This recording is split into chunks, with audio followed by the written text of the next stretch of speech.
Bro కోట శ్రీనివాసరావు గారు చాలా ఈ మధ్యన అసలు బయట కనపడటం మానేశారు. సో తాజాగా బండ్ల గణేష్ గారు అయితే ఆయన దగ్గరికి వెళ్ళారనమాట. అయితే ఆయన దిగి ఒక ఫోటో పెట్టారు. అది చూడంగానే చాలామంది ఆయన ఇష్టపడే వాళ్ళు కానీ టాలీవుడ్ సినిమా ప్రేమికులు కానీ అందరూ కూడా చాలా బాధపడుతున్నారు. అసలు ఆయన హెల్త్కి ఏమైంది అంటే మనము రీసెంట్గా ఏ సినిమా ఫంక్షన్కి వచ్చినా కూడా మనం చూసాము, ఒక ఇద్దరు ఆయన పట్టుకొని రావడం కావచ్చు, కూర్చొని లెగలేని పరిస్థితి కూడా మనం చూసాం. అయితే రీసెంట్గా బండ్ల గణేష్ గారు ఏదైతే ఫోటోని షేర్ చేశారో, సో ఆ ఫోటోలో చూసుకుంటే ఆయన కాళ్ళు మాత్రం నల్లగా లావుగా కనిపించడం, ఒక కాలుకి పట్టీ కనిపించడం. సో ఈ పరిస్థితి చూస్తే అరే ఎందుకు ఈ పరిస్థితి వచ్చింది ఆయనకి, ఇంట్లో వాళ్ళు పట్టించుకోవట్లేదా, చికిత్స తీసుకోవట్లేదా, అసలు ప్రాబ్లం ఏంటి అని కూడా చాలామంది కింద కామెంట్లు పెడుతూ ఉన్నారు.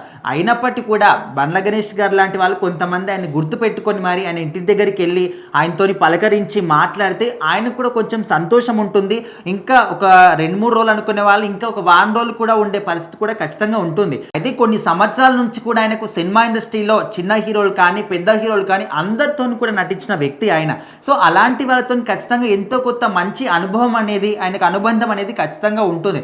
మరి వాళ్ళు వచ్చి ఆయనతోని పలకరింపులు చేసి ఆయనతోని మాట్లాడితే ఇంకా ఆయన మనసు కూడా కొంచెం హ్యాపీగా ఉంటుంది, ఖచ్చితంగా గుర్తుపెట్టుకుంటారు. సో ఈ విధంగా ఇప్పటికైనా బండ్ల గణేష్ గారు ఏ విధంగా అయితే వెళ్ళి ఆయన పలకరించి ఆయనతో మాట్లాడాడో అదే విధంగా కొంతమంది హీరోలు కానీ ప్రముఖులందరూ కూడా వెళ్ళి ఆయనతోని మాట్లాడితే ఆయన కొంచెం హ్యాపీగా ఉంటుంది, ఇంకా తొందరగా కోలుకునే అవకాశం కూడా కల్పించిన వాళ్ళు అవుతారు. అండ్ అదే విధంగా మనం చూసుకుంటే మెగాస్టార్ చిరంజీవి గారు కావచ్చు, ఇంకొంతమంది హీరోలు కూడా వాళ్ళకి ఎవరైనా తెలిసిన వాళ్ళు బాధపడుతూ ఉంటే, మొన్న ఈ మధ్య మనము పవన్ కళ్యాణ్ గారి సినిమా గబ్బర్ సింగ్ సినిమాలో కామెడీ ఏదైతే సీన్ ఉంటుందో ఆ సీన్లో ఒక వ్యక్తి కూడా ఇదే విధంగా కాలు బాగలేదని తెలిసి సో ఆయన దగ్గర కొంచెం ఆర్థికంగా సహాయం చేయడం కావచ్చు, చాలా మంది కూడా ఆయన దగ్గరికి వెళ్ళి చూశారు, మాట్లాడుకోరు.